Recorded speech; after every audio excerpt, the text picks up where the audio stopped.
मुग्धा और उसकी सास के बीच पूरा समय सास के किसी न किसी काम को लेकर मतभेद चलते ही रहते हैं। बहू, ओ बहू, जरा चाय बना दे। मुग्धा चाय लेकर आती है। ये लीजिए, और कुछ चाहिए? अरे नहीं, बस चाय पीने का मन था। जाओ, तुम दूसरा काम करो। चाय पीने के थोड़ी देर बाद सास दोबारा मुग्धा को आवाज लगाती है। अरे बहू रे, आओ बहू, जरा हलवा तो बना दे। मीठा खाने को मन हो रहा है।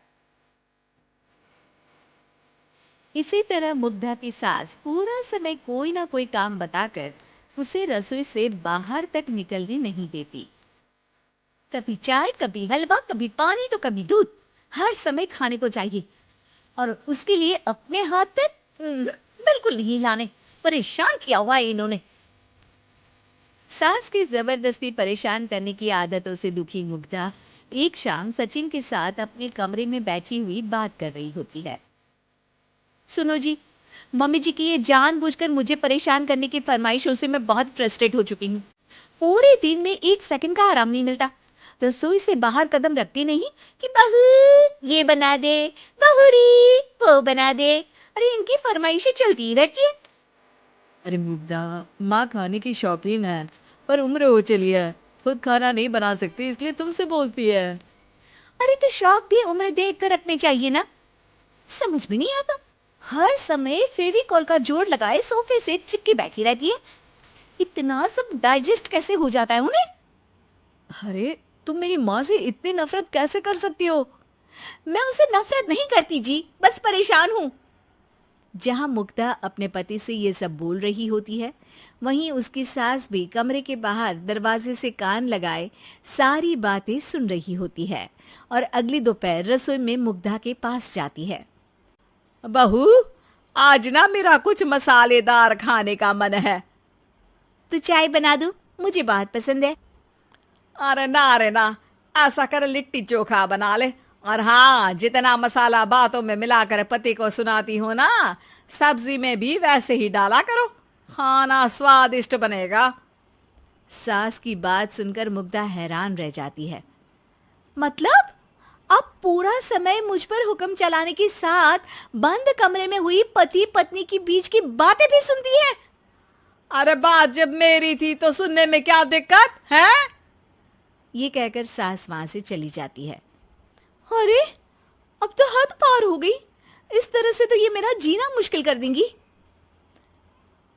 मुग्धा सास की हरकतों से परेशान उसका हल सोचने लगती है और इसी तरह कुछ दिन बीत जाते हैं जिसमें सास का जन्मदिन आता है। मुग्धा बहुत खुशी के साथ अपनी सास को एंड्रॉइड मोबाइल गिफ्ट करती है। मम्मी, आपको सबसे बात करने के लिए बहुत दिक्कत होती है ना? कभी सचिन तो कभी मुझे बोलना पड़ता है, पर इस मोबाइल से आपको कोई दिक्कत नहीं होगी। एक जगह बैठे बैठे बहुत कुछ कर सकती हैं अब आप। मोबाइल देख सासू माँ खुश हो जाती है, पर उसे इस्तेमाल करना तो आता नहीं, इसलिए साइड में रख देती है। जिसे देख मुग्धा घर का सारा काम छोड़ मोबाइल सेट कर सास को इस्तेमाल करना सिखाने लगती है, जिसके बाद अब सास पूरा समय मोबाइल में ही लगी रहती है। हाय, जब से मम्मी को मोबाइल मिला है मेरी लाइफ में कितनी शांति आई है। अच्छा है, इसी तरह बिजी रहे तो मैं भी सुकून की जिंदगी जी पाऊंगी।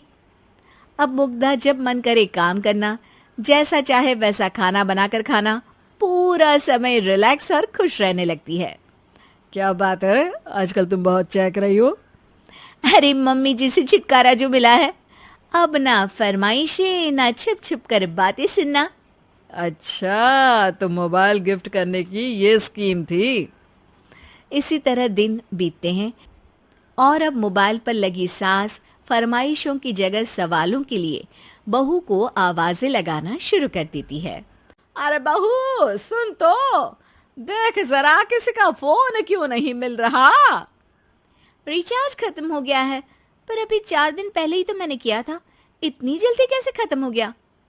अरे मैंने कल तेरी कनाडा वाली मौसी सास से 3 घंटे बात की थी ना। क्या? इतना महंगा तो मोबाइल भी नहीं आया जितना महंगा इसका रिचार्ज पड़ रहा है। इसके बाद तो जैसे मुग्धा के दिन के 24 घंटे में से 20 घंटे सास के पास उनके मोबाइल रिलेटेड प्रॉब्लम सॉल्व करने की ड्यूटी ही बन जाती है। अरे मुग्धा, ये मोबाइल में अचानक तेरी मौसी सास की शक्ल क्यों दिखने लगी? और ये तो हिल भी रही है। मम्मी, ये गूगल डुओ का वीडियो कॉल है। इसमें आप बात करने के साथ एक दूसरे की शक्ल भी देख सकती हो। अच्छा, ये तूने मुझे पहले क्यों नहीं बताया? अब बताने के लिए पहले नहीं बताया। इसी बीच सचिन भी वहां आ जाता है और सास अपनी वीडियो कॉल में बिजी हो जाती है। क्यों, सास बहू में क्या गपशप चल रही है? इसे गपशप नहीं, दिमाग का दही होना बोलते हैं। पर तुम तो मम्मी को मोबाइल देकर बहुत खुश थी, फिर क्या हुआ? हाँ, उसका सुकून भी कुछ ही दिन मिला। अब घर के टंटे खत्म हुए तो मोबाइल की टिंग टिंग शुरू हो गई। देखो भाई, कुछ पाने के लिए कुछ खोना तो पड़ता है। आखिर तुमने मोबाइल अपने फायदे के लिए ही तो दिया है, तो फिर सवालों के जवाब भी देने पड़ेंगे, क्योंकि जब तक उनके हाथ में ये फुंथरू रहेगा, तुम्हारी लाइफ में प्राइवेसी और सुकून रहेंगे। कहने का मतलब है अगर इससे प्यार बढ़े तो दाग अच्छे हैं। अरे मुझे पहले दिन से ही पता है मोबाइल किस मकसद से दिया गया है। भूलो मत, इससे पहले मैं बातें ही सुनती थी। सास की ये बात सुनकर मुग्धा शॉक में और सचिन हंसता रह जाता है।